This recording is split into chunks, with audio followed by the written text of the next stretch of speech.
S&P 500 투자하신다면 SPY, IVB, VOO 이 세 가지 ETF 이름 정말 많이 들어보셨을 거예요. 다들 똑같은 S&P 500을 따라간다는데 도대체 뭐가 다른 거고 뭘 골라야 내 돈을 제대로 굴릴 수 있을까? 아마 한 번쯤은 고민해 보셨을 텐데요. 오늘 그 궁금증을 속 시원하게 풀어드리겠습니다. 자, 그럼 바로 본론으로 들어가 볼까요? 아니, 어차피 다 똑같은 지수 추종하는 거면 그냥 이름 마음에 드는 거 아무거나 사면 되는 거 아닌가요? 정말 선택이 중요할까요? 아마 많은 분들이 바로 이 지점에서 그래서 뭘 사야 하는데 하고 막히셨을 겁니다. 우리가 놓치고 있는 뭔가가 분명히 있겠죠? 자, 이 표를 한번 보세요. 와, 이걸 보면 더 헷갈리실 거예요. 그쵸? 1년, 5년, 10년 수익률이 이건 거의 복사 붙여놓기 수준입니다. 소수점 둘째 자리에서 아주 미세하게 정말 눈을 크게 뜨고 봐야 겨우 차이가 보일 정도예요. 이러니 아무거나 사도 되겠네 하는 생각이 들 수밖에 없죠. 하지만 과연 그럴까요? 바로 이 미세한 차이 뒤에 우리가 꼭 알아야 할 중요한 비밀이 숨어 있습니다. 자, 그럼 지금부터 그 비밀의 양파 껍질을 하나씩 벗겨보겠습니다. 가장 먼저 살펴볼 건 이거예요. 이 펀드들 애초에 누구를 위해 만들어졌는가 하는 점입니다. 여기서부터 이야기가 확 달라집니다. SPY는요, 1993년에 태어난 말하자면 ETF의 원조 할아버지격이에요. 이 펀드는 처음부터 기관 투자자들이나 초단타 매매를 하는 트레이더들을 위해 만들어졌습니다. 아주 큰 돈을 아주 빠르게 사고 팔 수 있도록 말이죠. 그런데 그 후에 나온 IVV와 VO는 태생부터가 다릅니다.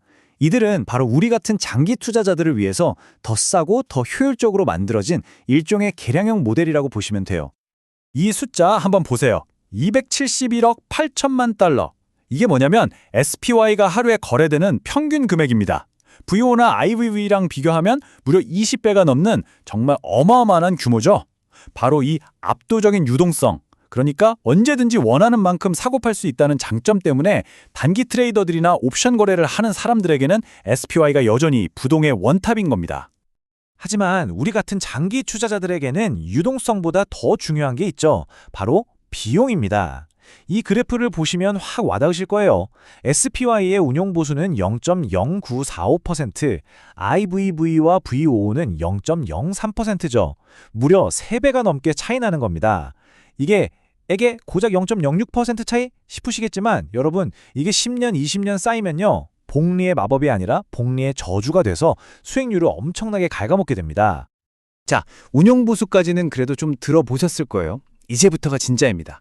대부분의 투자자들이 놓치고 있는 아주 미묘하지만 장기적으로는 정말 큰 차이를 만들어내는 숨겨진 비용에 대해 이야기해 볼게요.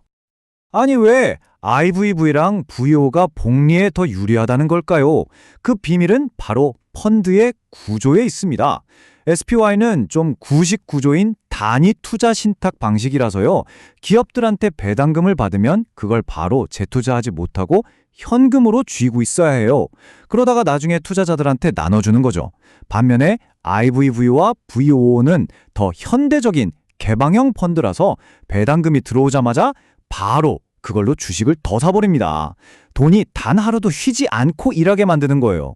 이 차이가 어마어마한 결과를 낳습니다. 이건 그냥 제 얘기가 아닙니다. 나스닥에서도 바로 이 문제를 콕 집어서 지적했어요. ETF가 세금 면에서 유리하다고들 하지만 완벽하진 않다는 거죠. 시간이 지날수록 복리 효과를 방해하는 잔여 세금 부담이라는 게 존재한다는 겁니다. 이걸 전문 용어로 세금 저항, 영어로는 텍스 드랙이라고 부르는데요. 개념은 아주 간단해요. 우리가 배당금을 100 받았다고 칩시다. 이걸 그대로 100만큼 재투자하면 좋겠지만 현실은?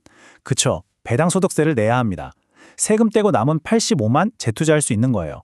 바로 이 세금 때문에 내 돈이 100% 온전히 일하지 못하고 성장에 계속해서 발목이 잡히는 현상, 이게 바로 세금 저항입니다. 그럼 이 세금 저항이 얼마나 될까요? 나스닥 연구를 보니까 SPY의 경우에 이 배당세 때문에 발생하는 세금 저항이 연간 약 0.26%나 된다고 해요. 아까 운용보수가 0.09%였죠? 거기에 이 보이지 않는 세금 비용 0.26%까지 더하면 비용이 생각보다 꽤 커지죠? 매년 꼬박꼬박 내는 돈입니다. 말로만 들으면 감이 잘 안 오시죠? 이 그래프를 보시면 충격적일 겁니다. 1993년에 $1,000, 약 130만 원을 투자했다고 상상해 보세요. 만약 배당 없이 주가만 올랐다면 1만 3천 달러가 좀 넘었을 겁니다. 자, 여기에 배당을 받고 세금을 내면서 재투자를 했다면 2만 달러가 됐네요. 이것도 대단하죠. 하지만 만약 세금이 없어서 배당금을 100% 그대로 재투자할 수 있었다면 무려 2만 1,600달러가 넘습니다.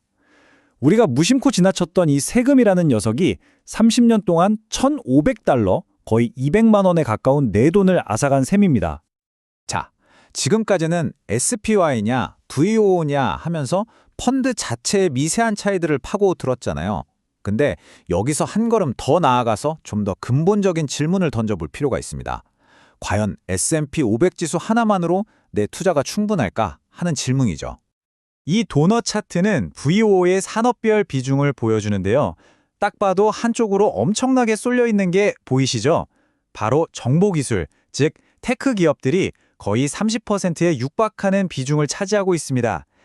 S&P 500이 사실상 기술주 중심의 지수라고 해도 과언이 아닌 거죠. 이건 더 심각합니다. 여러분이 S&P 500 ETF를 100만 원어치 샀다고 해볼게요.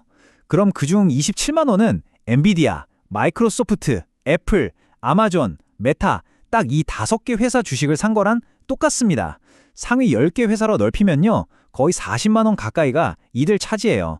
우리가 500개 기업에 골고루 분산 투자한다고 믿고 있지만 현실은 몇몇 거대 기업의 성과에 내 포트폴리오의 운명이 좌우되는 구조인 거죠. 이런 걱정 전문가들만 하는 게 아닙니다. 여기 레딧에 올라온 한 투자자의 글을 보세요. S&P 500은 분산된 게 아니다. 미국 기업만 있는 데다 갈수록 몇몇 회사에만 집중되고 있다. 정말 전곡을 찌르는 말이죠. 많은 개인 투자자들이 바로 이 점을 우려하고 있는 겁니다. 자, 지금까지 정말 많은 이야기를 나눴습니다. 머리가 좀 복잡해지셨을 수도 있겠네요. 그럼 이 모든 걸 종합해서 우리는 어떤 선택을 해야 할까요?